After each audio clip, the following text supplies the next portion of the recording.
हुकूमत से मुज़ाकरात की बातें बस बातों तक महदूद है। पार्टी में इख्तलाफात और धड़ेबंदी बढ़ती चली जा रही है। अगर पहले सियासी स्पेस की बात हो तो बानी पीटीआई को कैद हुए आज 393 रोज हो चुके हैं, लेकिन पार्टी अभी तक उनकी रिहाई के लिए एक भरपूर अवामी मुहिम शुरू करने में भी नाकाम रही है। कल तक अपने बड़े बड़े जलसों से मकबूल पाकिस्तान तहरीक इंसाफ के लिए इस्लामाबाद में एक जलसा करना तक नामुमकिन हो चुका है। जहां पीटीआई को जलसा ना करने देने में रियासत, हुकूमत और इंतजामिया ने एड़ी चोटी का जोर लगा रखा है, वहां खुद पीटीआई के अंदर से भी जलसे से मुतालिक यकसुई और प्लानिंग नापैद दिखती है। 22 अगस्त को तन्नौज जलसे की अचानक इमरान खान ने अपनी हालिया गैर रस्मी गुफ्तगू में यह इकरार भी किया कि इस जलसे की मनसूखी से मुतालिक पार्टी कारकुन गुस्से में है, बुरा भला कह रहे हैं और पार्टी में इख्तलाफात भी बढ़ते जा रहे हैं।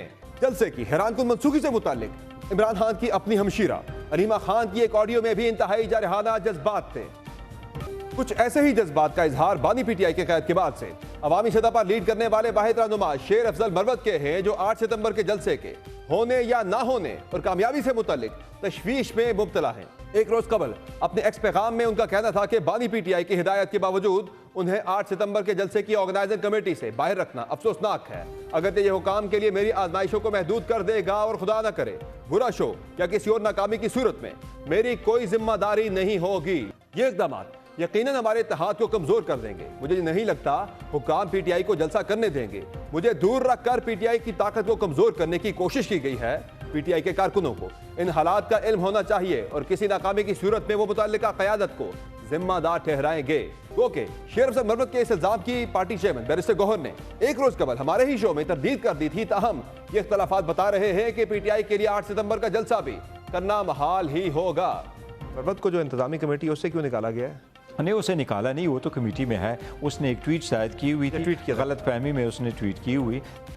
जहां जलसा और अवामी सियासत से मुतालिक तहरीक इंसाफ ग्रुप बंदी का शिकार दिखती है, वहां पार्टी के अंदरूनी हल्के बानी पीटीआई की अहलिया बुशरा बीबी और हमशीरा अलीमा खान के दरमियान भी एक सर्द जंग से मुतालिक कयास आराइयां कर रहे हैं। दूसरी जानिब खैबर पख्तूनख्वा हुकूमत में भी वज़ीर आला अली अमीन गंडापुर के खिलाफ एक ग्रुप ने ऐलान जंग कर रखा है। साबिक सूबाई वजीर शकील खान के इल्जामात के बाद वज़ीर आला अली अमीन गंडापुर के एक्शन और बानी पीटीआई की जानिब से मामलात को संभालने के लिए साबिक सदर आरिफ अलवी को मुतहर्रिक करने और एक गुड गवर्नेंस कमेटी बनाए जाने के बावजूद बज़ाहिर मामलात हाथ से निकलते ही दिख रहे हैं, जिसकी तस्दीक आज ही शकील खान के ताज़ा बयान से भी होती है, जिन्होंने अब बानी पीटीआई की हिदायत पर कायम होने वाली गुड गवर्नेंस कमेटी को ही बैड गवर्नेंस कमेटी का नाम दे दिया है। शकील खान की बकौल उन पर लगाए गए करप्शन के इल्जामात की जुडिशियल इंक्वायरी की जाए और वो नैब इंक्वायरी के लिए भी तैयार हैं। मरतब सूबाई वजीर का मजीद कहना था कि आरिफ अलवी ने बानी पीटीआई से जल्द मुलाकात कराने की यकीन दहानी कराई है। उनसे मुलाकात में बताएंगे कि जबकि वो 8 सितंबर के जलसे तक खामोश हैं, इसके बाद अवाम के सामने अपना मौक़िफ़ रखेंगे। एक तरफ ये इख्तलाफात पीटीआई का पीछा कर रहे हैं तो रियासती रवैये ने भी पार्टी का सियासी नातका बंद कर रखा है। साथ ही 9 मई से मुतालिक पीटीआई के रवैये में लचक ना होने ने भी मामलात को बज़ाहिर पॉइंट ऑफ नो रिटर्न पर ला खड़ा किया है। ताहम आज पार्टी के मरकज़ी तर्जुमान रऊफ हसन के अमरीकी मीडिया को दिए गए इंटरव्यू ने एक नया रुख दे दिया है, जहां पीटीआई ने एक बार फिर इस्टेब्लिशमेंट से मुज़ाकरात का मुतालबा कर दिया है। इन तमाम मामलात पर तफसीली गुफ्तगू करेंगे। प्रोग्राम में हमें ज्वाइन किया है पाकिस्तान तहरीक इंसाफ के सीनियर रहनुमा शेर अफजल मरवत। बहुत शुक्रिया शेर अफजल मरवत साहब, आपने प्रोग्राम में ज्वाइन किया। सबसे पहले तो ये बताएं कि एक हफ्ते बाद आपका इस्लामाबाद का जलसा हो रहा है 8 सितंबर का। आप मुल्क से बाहर हैं, क्या आप आ रहे हैं जलसे में शिरकत के लिए या आप बाहर ही रहेंगे इस जलसे के दौरान भी?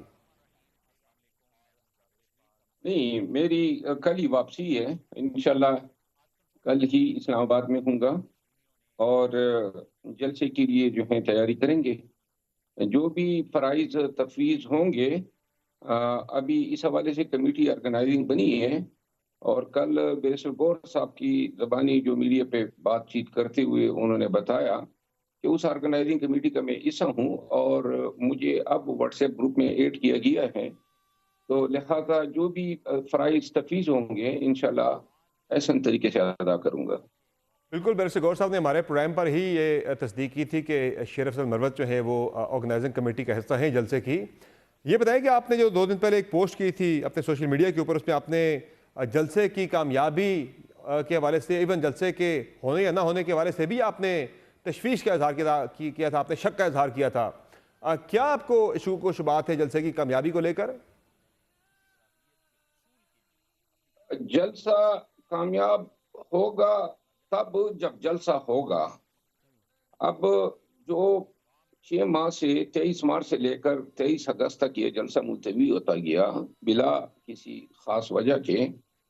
तो लिहाजा मैंने ये शकूक जाहिर किए थे कि चूंकि बहाने बहाने से ये जलसे का इनेकाद जो है तवालत इख्तियार कर गया है। दूसरा, मैंने अपने हवाले से कहा था कि चूंकि खान साहब ने हिदायत दी थी कि जलसे का इनेकाद अली अमीन खान जिम्मेदार होंगे, लेकिन मुझे उन्होंने हिदायत दी थी कि आपने मुकम्मल जिम्मेदारी उठानी है इस्लामाबाद, पिंडी और जलसे के मुकम्मल कामयाब इनेकाद की।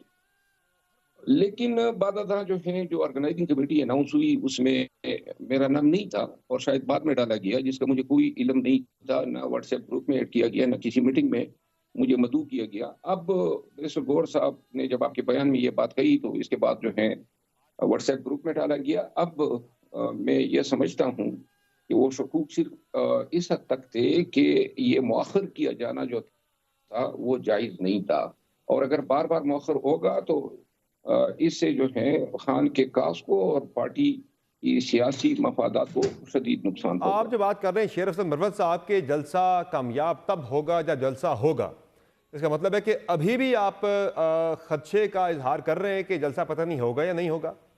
जलसे को होना चाहिए हर हालत में, और जलसे का 22 अगस्त को मौखर किया जाना जो था इंतहाई अफसोसनाक था।